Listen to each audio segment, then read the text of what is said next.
At the beginning, a boy turned his face as someone from behind shouted, and one said, "Hey, that's Fudo Aoshi-kun." One says, "We're fans of you." One says, "Good luck on your new series." Aoshi responded, "Thank you, look forward to it," and waved as he walked away. The girls who called out squealed with excitement. Meanwhile, Aoshi thought to himself how stupid it all was. This youth was but a sham. He reflected that Bokura no Kisetsu, or Bokusetsu for short, was a reality television show set in a high school with teen youth romance as the theme. It had become such a phenomenon that he believed it fair to call it a social craze. Many high school students abandoned their studies and club activities, pouring all their efforts into trying to pass the program's auditions. As he walked through the hall, he continued thinking that the classroom he was heading toward, truly a paradise of youth, where the prettiest boys and girls from across the country were gathered, was in fact the film set for Bokusetsu. He then reminded himself that he, Fudo Aoshi, was one of them. As Aoshi opened the door and walked toward his desk, several boys in the class whispered among themselves, recognizing him. They said things like, "Wait, that's Aoshi, right? And he's in here?" One of them exclaimed that the class was totally imba now, and another predicted that Aoshi was going to steal the whole show. Aoshi took his seat and thought bitterly that this was going to be awkward. He envied the other guys all because he was too handsome. Suddenly, someone called out, "Morning, Aoshi." Aoshi turned and replied, "Haruma?" "Morning." Haruma smiled and said it was nice that they were in the same class again this year, then asked with a slightly awkward look what had gotten Aoshi reading so early in the morning. Aoshi replied, holding up a book with a straight face, that it was some youth romance light novel. Haruma grinned and said, "Oh, the light novelty thingies you always read? Tell me, show me," as he reached for the book. But Aoshi quickly stopped him, saying, "No, this is full of my hopes and dreams." Before they could continue, another voice called out in annoyance, "It's still early, and you guys are loud already." Aoshi turned with a tense expression and saw a beautiful girl smiling at him. She said, "Morning, Ao-kun," and Aoshi replied, "Morning, Asuka. You're beautiful as always." She laughed and asked, "Hee hee, is that your attempt at hitting on me?" To which Aoshi calmly answered, "I'll leave it to your imagination." Inwardly, he thought about Kurashina Asuka, how her looks rivaled breakout morning drama actresses, and how her delicate mannerisms pierced men's hearts. Asuka noticed him staring and teased, "What is it, Ao-kun? I think you're staring at my face." Aoshi, flustered, denied it, but then Asuka saw that his tie was loose. Blushing, she walked up to him and offered to fix it. As she adjusted his necktie, Aoshi quietly noted how sweet she smelled. After finishing, Asuka told him he wouldn't be popular if he didn't take care of his appearance, then stepped back and said, "Here you go." Aoshi replied with a simple thanks, and Asuka smiled and leaned in slightly, asking, "Well, then, can I ask you to return the favor and fix my appearance for me?" She extended her arms and blushed. Aoshi gulped and hesitantly reached out his hand, but Asuka laughed and ran off, saying, "Just kidding, don't go laying your fingers on a girl now." Aoshi blushed and muttered, "All right." Haruma, still nearby, chuckled and said, "You two sure are close." Asuka turned to him and said, "Ah, I didn't notice you were here," and Haruma replied, "Come on now." Meanwhile, Aoshi thought to himself that even after what had happened, Asuka could still act like nothing was wrong. Watching her chat with others, he noted to himself that this was exactly why she was known as the flawlessly pure Kurashina Asuka. Suddenly, Aoshi flinched and cried out, "Ow," as someone poked his cheek. He turned with an annoyed expression and saw a cheerful girl grinning at him, saying, "Mornin', Aoshi. Enjoying your youth?" He sighed, and with an embarrassed face, muttered, "Just Ima, huh?" She said, "Let's get along for another season." "Hey, you get to catch a glimpse of the first Ima tasso of the semester, so what's with the big glum?" Blushing, Aoshi replied, "You say it like seeing you is comparable to seeing the first sunrise of the year or something." But Ima only grinned and replied confidently, "But it totally is. I mean, I'm so pretty, I'm a national treasure. You can try searching the whole world, but you'll only find this level of beauty right here." Aoshi, observing her, thought about Shinkai Emma, the charismatic Gyaru, who could rival even Asuka. Just then, Asuka walked over and said, "Morning, Emma. I hope we have a good one this season too." Emma rushed to hug her, exclaiming, "Hey, Ash, as always you somehow look both prim and sexy at the same time." Asuka giggled and replied, "Hee hee. Should I take that as a compliment?" Watching them hug, Aoshi thought the fluffy atmosphere between them was cute. Asuka added, "Let's get along this season too, Emma." And Emma replied, "Ah, you were here, Haruma? Let's do it." Haruma deadpanned, "I'm hurt," prompting Emma to tense up and say, "Ah, That reminds me. She turned toward the others and, with a serious face, informed Aoshi, Haruma, and Asuka that someone was calling for them. The four of them walked down the hallway, drawing whispers from nearby girls who pointed and gushed, saying things like, "Look, that's the Bokusetsu Big Four. Gosh, Haruma-kun and Aoshi-kun are so cool. And Asuka-chan and Ima-chan are so out of this world." Aoshi thought to himself about the title Bokusetsu Big Four. That was what people called them, the popular cast members. Many idolized their image on the show so much that they abandoned their real school lives just to become part of it. But Aoshi knew the truth. It wasn't as pretty as it seemed. They arrived at the principal's office and opened the door, where a woman greeted them energetically, asking if the shining diamonds of Bokusetsu had finally gathered. Holding a cane, she teased that they were already late and said she needed time to ingest her energy drinks before downing one right in front of them. Aoshi silently thought that couldn't possibly be healthy. The woman introduced herself as the acting principal of the school and also the chief executive director of Bokusetsu Kifune I. She said she was counting on them for this season too, and then moved on to the main topic, handing them a file. Aoshi guessed it was the screenplay, and Kifune confirmed it, explaining that it was the script they would be performing this season. As Aoshi thought about it, he reflected that the audience believed Bokusetsu was a show of real, unscripted love, but that couldn't be further from the truth. Ima suddenly blushed and exclaimed, "Wah? I'm suddenly close to both Aoshi and Haruma? Is this for real?" Aoshi thought grimly that the more popular cast members were forced to act out the roles handed to them by the showrunners. It was all just a reality made for show. He muttered aloud, "A love triangle already," and Haruma added that this season was looking like a mess. Emma playfully declared, "Sheesh. If they say Emma, Tasso's getting a harem, then what can you do about it?" She grabbed Aoshi and Haruma's hands and cheered, "Yeah." Aoshi looked at her and admitted, "I'm jealous of your carefree attitude." But then Ima turned to Asuka and said, "Asuka, take a picture of only to stop mid-sentence," as she noticed Asuka's sad expression. "Aoi, sorry Ash. Did I make you jelly?" she asked. Aoshi, watching closely, noticed Asuka's difficult expression. Kifune then asked Asuka if she wasn't ready to jump back in and whether she still resented them. Asuka replied calmly, "I'm sorry. I will control myself. After all, Ao-kun and I were together, but not of our own will, right? Ao-kun?" Aoshi replied tensely, "Yeah," while thinking back on it. "That was the thing. Asuka and I have a will of our own. At least we had, in the past tense." Later, a clown-like announcer in the classroom called out, "A new season starts for Bokura no Kisetsu. Will you be the one who finds your forever?" Aoshi sat at his desk, thinking that in the previous season he and Asuka had been a couple. He had fallen in love with her instantly when they met.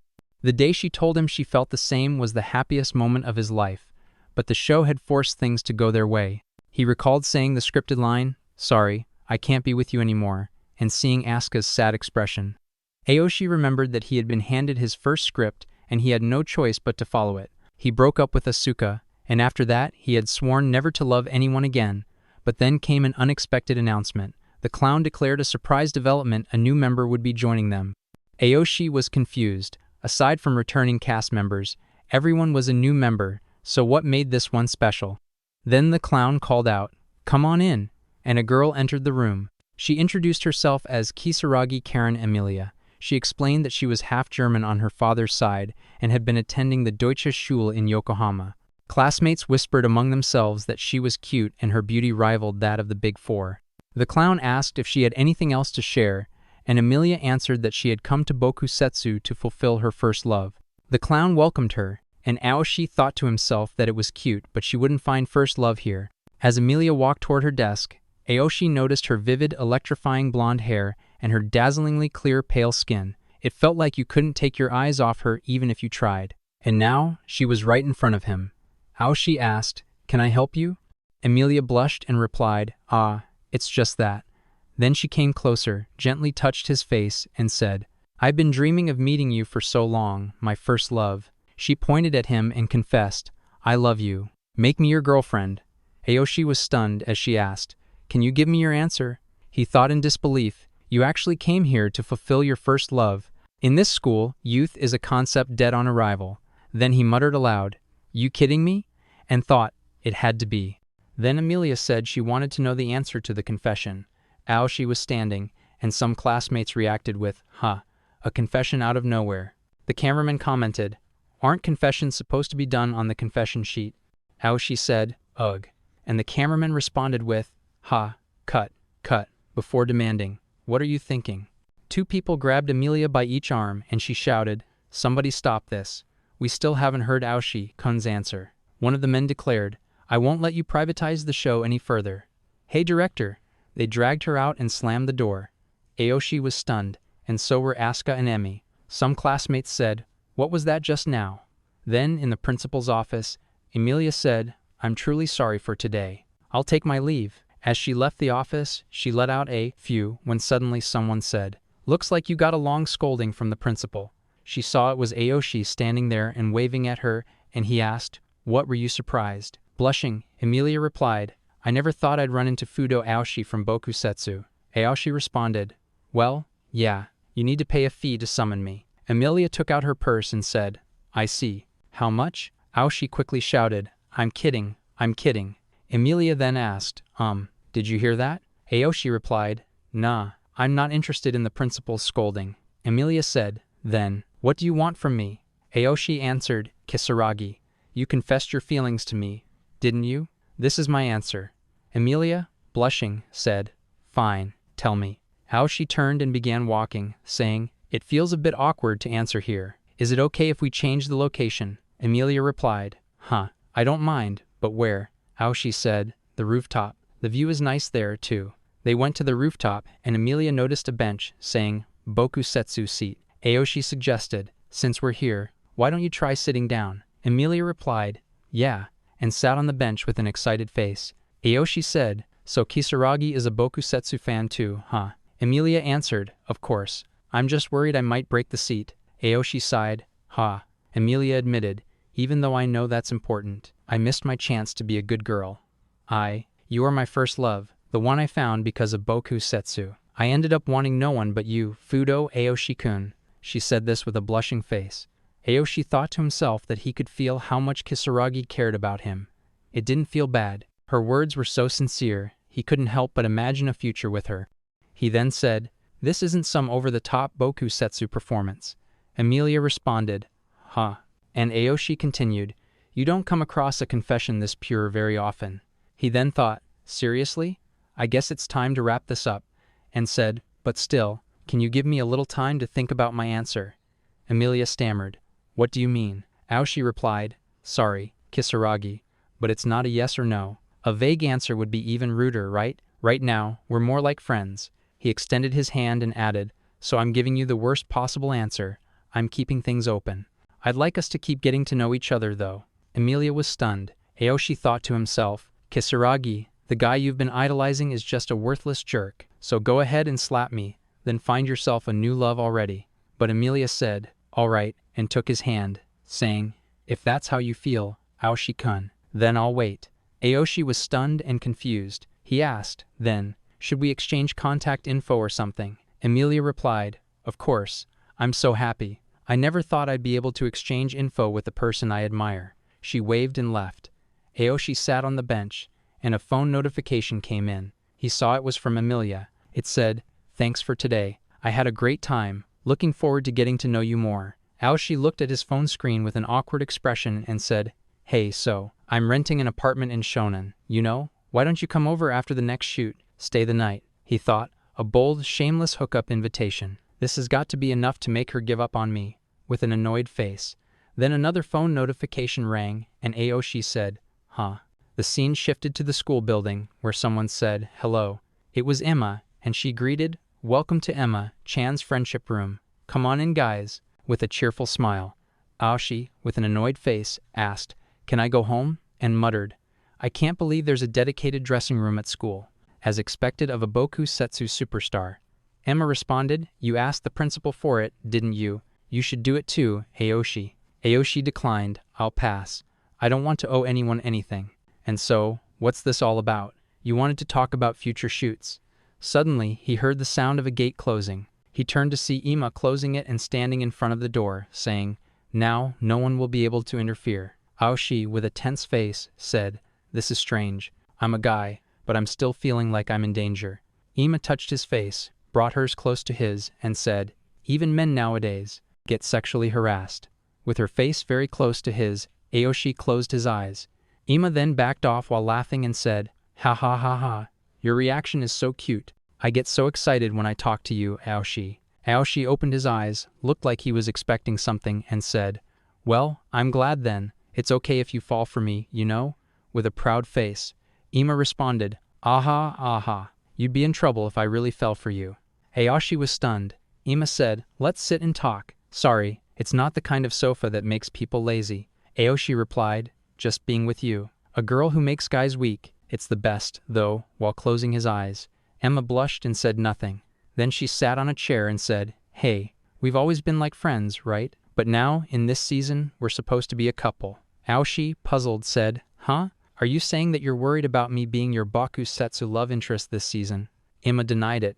"No, that's not it. I'm the girl who's fallen in love the most at school.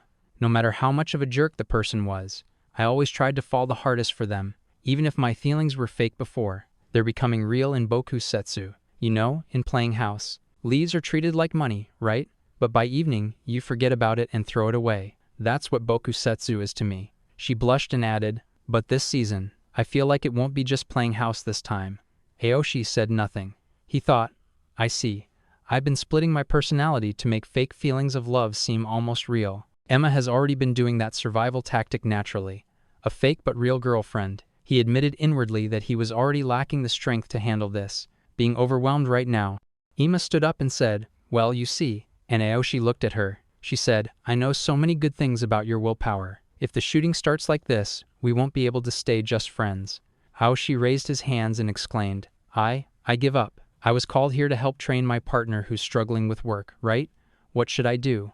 Ima came close to him and said with a smile, as expected of Aoshi, "You really understand me well." She crossed her finger with his and added, "If Aoshi sees me as a woman, if you have any resistance to it." She sat on his lap, her arms surrounding his neck, their faces close, and she said, "Today, let's go beyond being friends." Aoshi was stunned. Ima smiled and said, "It's fine if we cross that line." Aoshi groaned, "Ugh." Ima clarified, "Specify Kali," and then got up from his lap and said, "Let's eat some sweets and talk and get closer to each other." With a cheerful expression, Aoshi replied, "Huh," and laughed, a little bit embarrassed. Ima looked at him, came closer, and sat on his lap again, facing him, saying, "You're sighing that loudly. Are you okay?" Aoshi shouted, "Whose fault is this, anyway?" Emma teased, You weren't expecting something perverted, were you?" With a pervy smile, Aoshi shouted, "It's unreasonable to not expect anything after that." Ima apologized, sorry, and reached into her pocket while asking, "What flavor of candy do you like?" She then put a candy between her teeth and said, "Well then, I'll give you my favorite flavor. Close your eyes and try to guess the flavor." Aoshi closed his eyes and replied, Yeah. Emma kissed him. He opened his eyes, stunned, and she deepened the kiss with passion. After a while, she pulled away. Their saliva was dripping from their mouths. Aoshi was blushing hard. Ima, with her mouth open, out of breath and blushing, said, "With this we're not just friends anymore, huh?" She blushed, touched her own lips with a finger, and teasingly asked if the candy had been yummy. Aoshi, looking uncertain, admitted he might be bad at this. Emma smiled at that, saying that if it was too much, it was okay to spit it out, and began to rise from his lap. Before she could, Aoshi caught her hand, telling her to forget it. It was his principle not to waste food. Without warning, he kissed her. Ima was shocked, blushing deeply, and broke the kiss with a small sound. Saliva glistened between their lips.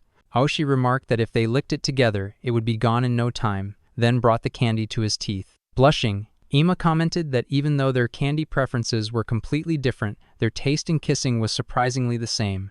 Aoshi laid her down on the bed, and they began kissing again. Later, Ima stretched and exclaimed that fooling around with a good-looking guy really was the best.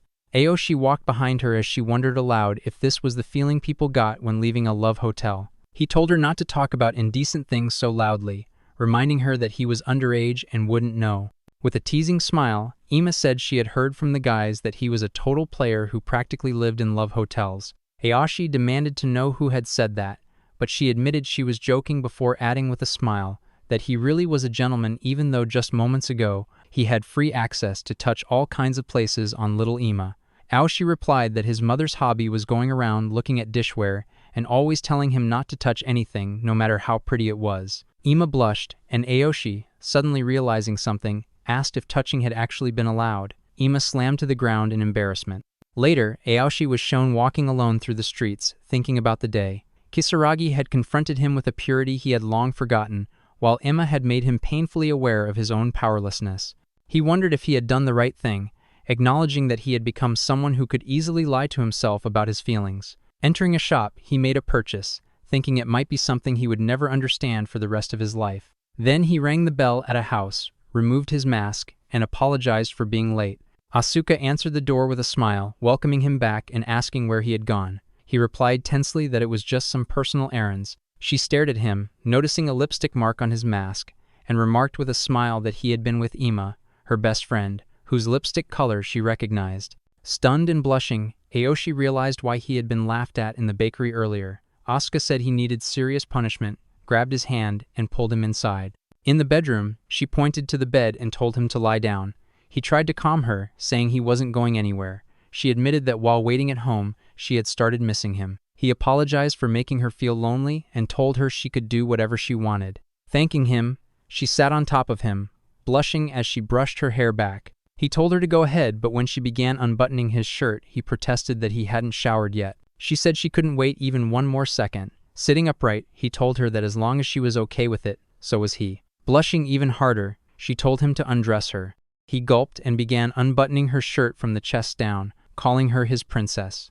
When her shirt loosened and her chest became slightly visible, Asuka teased that he liked it when she kept the ribbon on. Flustered, she told him not to tease her, and he apologized, asking for just a little more time as his hands fumbled nervously. Suddenly, she pushed him down onto the bed, saying she couldn't hold back anymore. Sitting on him again, she licked his body and said it was a little salty, something she might get addicted to. He reminded her that he had wanted to shower first, but she then asked if he liked her better than Ima. He answered with a smile that he did. Tears welled in her eyes as she hugged him, calling his name. A flashback appeared on a mountain. Asuka had told him she had been rejected at the Bokuset seat but couldn't give up on him because he was her first love. Crying, she said she still loved him and wanted him to take responsibility for breaking her heart. In the memory, Aoshi told her that he loved her too, even though rejecting her had been part of the script. She admitted she knew what she was getting into, but declared that from that day forward, he would be her slave, and their love would be a secret, hidden under a metaphorical cover of blood. Back in the present, Asuka said that the real her was neither innocent nor proper, and that only Aoshi knew that side of her. That was why she wanted to do more forbidden things with him. As things turned intimate, the doorbell rang. Aoshi, startled, asked who it was and requested that she answer the door. Agreeing, she left the bed, saying that if it was his request, she would do it. When she opened the door, she was shocked to see Kisaragi standing there. Kisaragi, equally surprised, noticed her loose clothing. Asuka was in shock.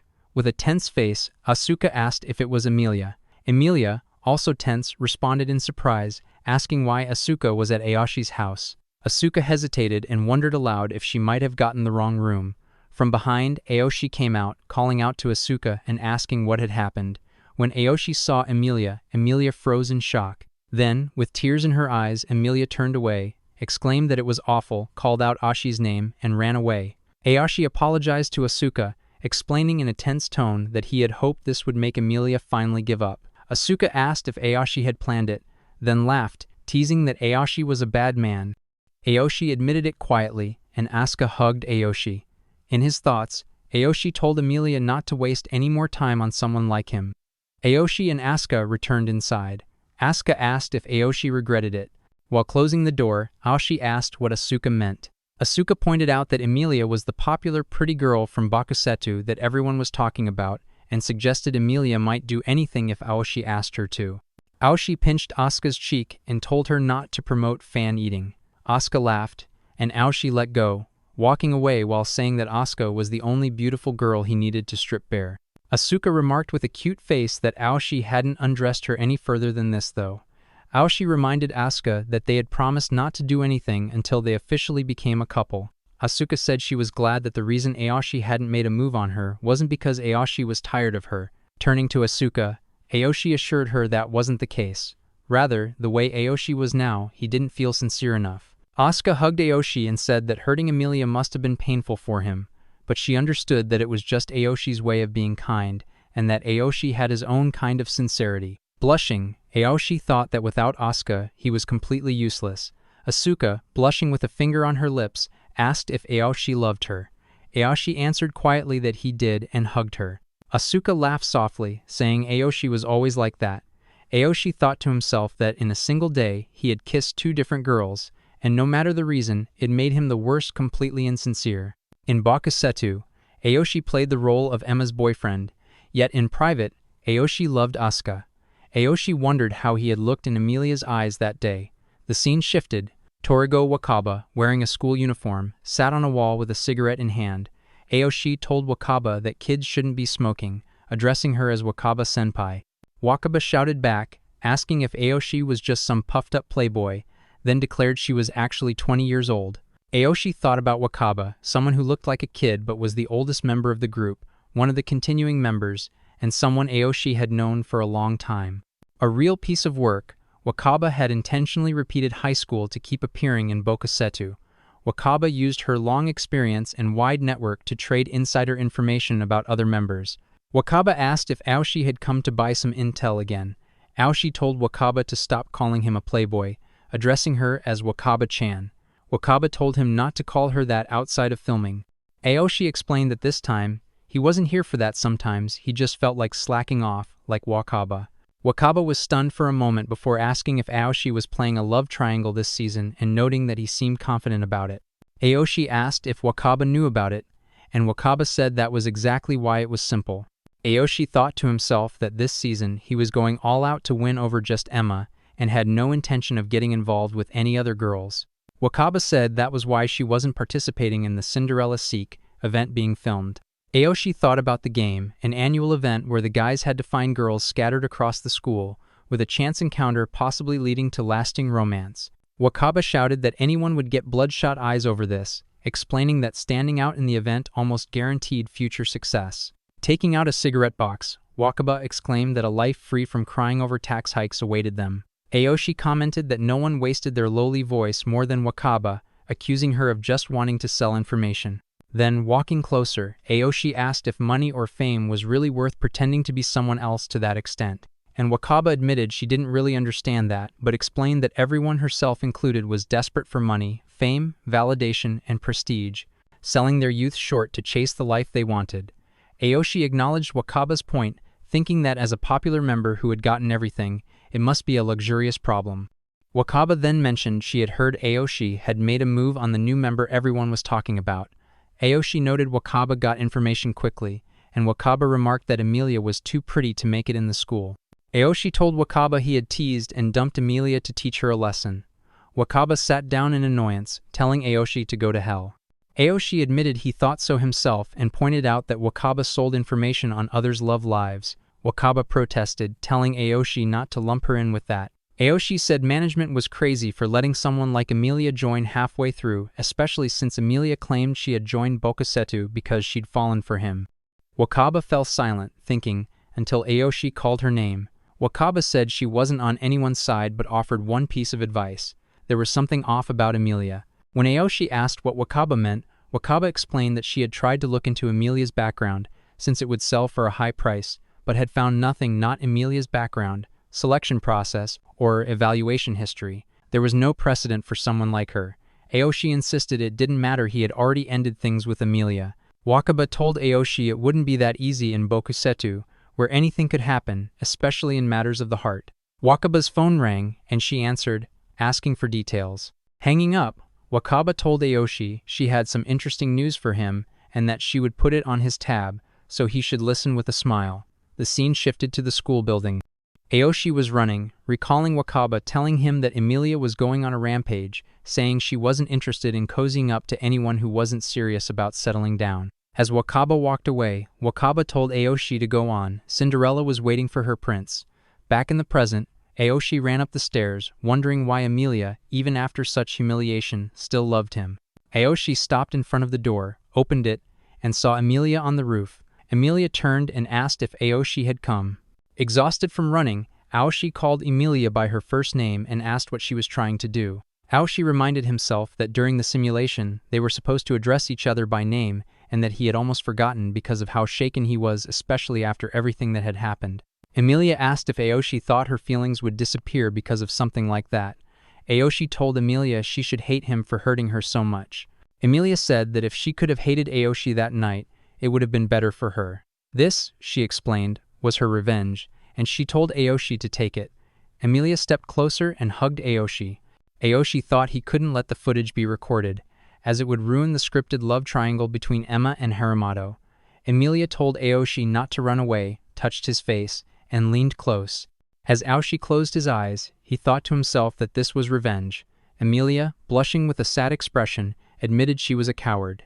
Emilia closed her eyes and kissed Aoshi's cheek. Stunned, Aoshi heard Emilia say that her first kiss on the lips would be only after they were officially together. Emilia touched her lips, blushing deeply, while Aoshi stood frozen and flushed.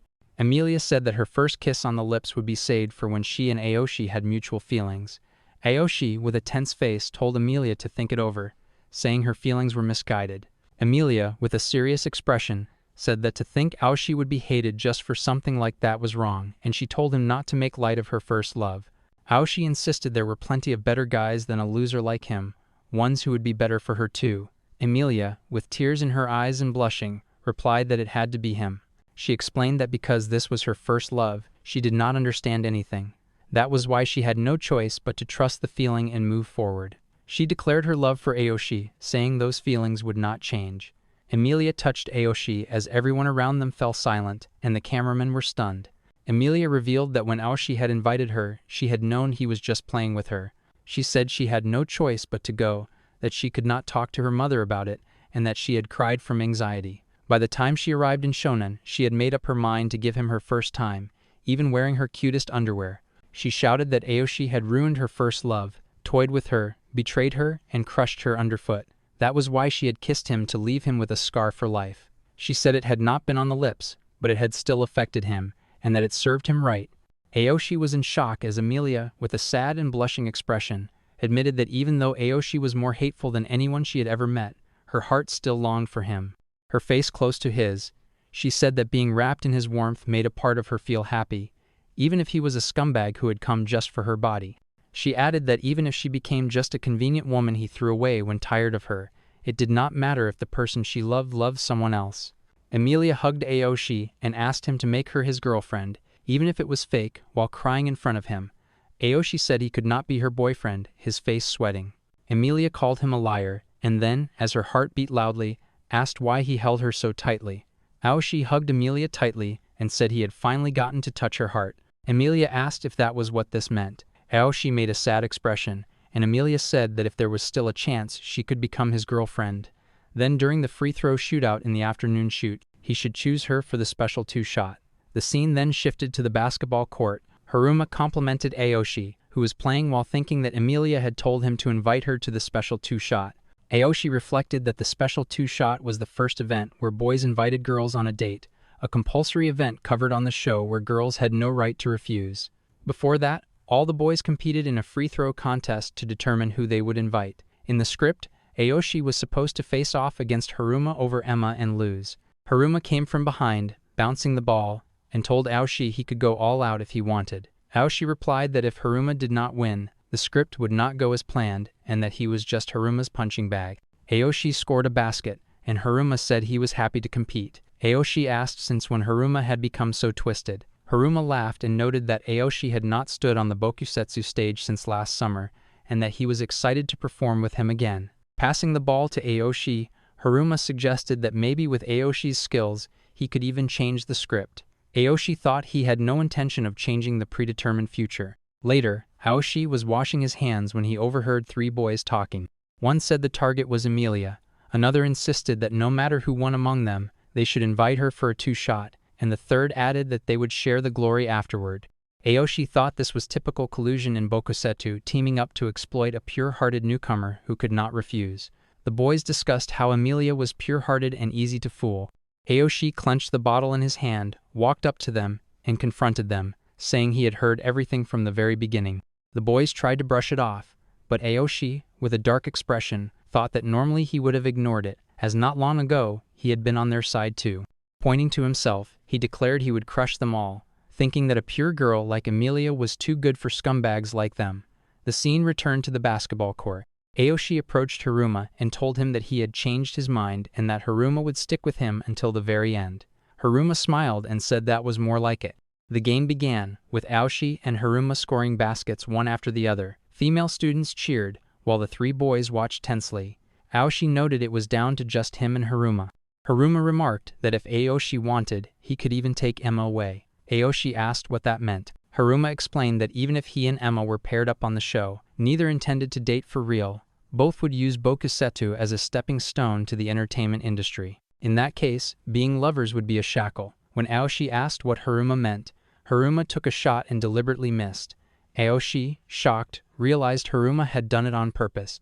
Haruma laughed it off, saying maybe fatigue had caught up with him, but admitted he wanted to see Aoshi decide how the story unfolded. Aoshi ran with the ball, thinking if it was really okay for him to beat Haruma, and if it was right to twist the script. If he stepped aside, things would go smoothly, but if he won, who would he ask out? Seeing Emilia in the crowd, Aoshi realized his true feelings. He scored, and, after the game, the cameraman displayed a board reading, "Pick the girl you want to invite after the shoot." Aoshi shouted, asking Emilia to go on a date with him. Emilia blushed, covering her mouth with her hand. Aoshi thought that even if the threads of fate became tangled in this school full of fakes, Emilia was the only one who shone with pure light, and he found himself wanting to reach out to her. Extending his hand, he waited. Emilia, still blushing and smiling, said that if he was all right with her, she would be glad to. By the way, if you enjoyed the video, maybe consider liking and subscribing, pretty please?